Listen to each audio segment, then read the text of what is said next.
Halo guys, balik lagi di The Bacot Channel. Jangan lupa subscribe, like, and share ke teman-teman kamu. Jangan lupa komen di bawah ini.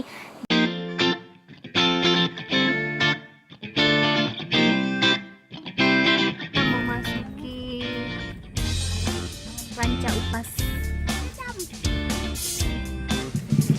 Masuk gitu.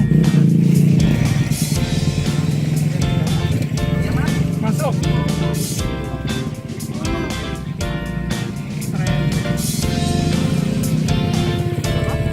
Ini pakai ini dulu.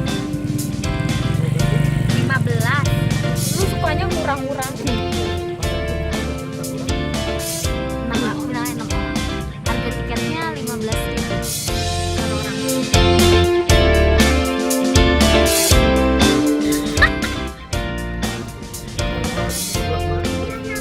Lu searching dulu Seblak Bandung. Terus biasanya ada petanya juga. Jalan raya. Jalan apa? Dia semacam kebun. Ada kolam renang. Oh, ada kolam renangnya juga. Mau basah-basahan lagi. Ada danaunya. Kolam renang ada emang ada kolam renang. Itu kolam renang.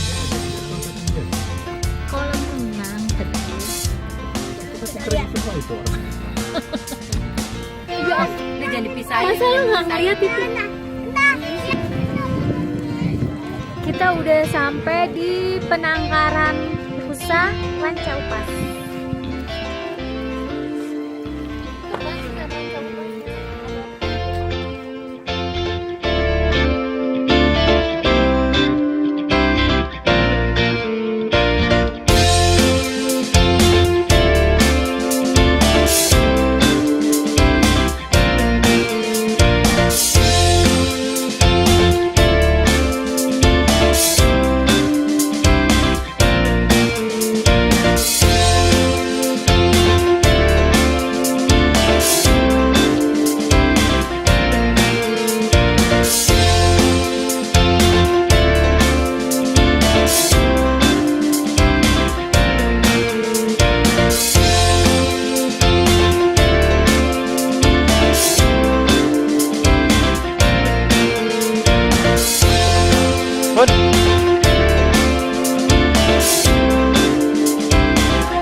Ayo lihat aja.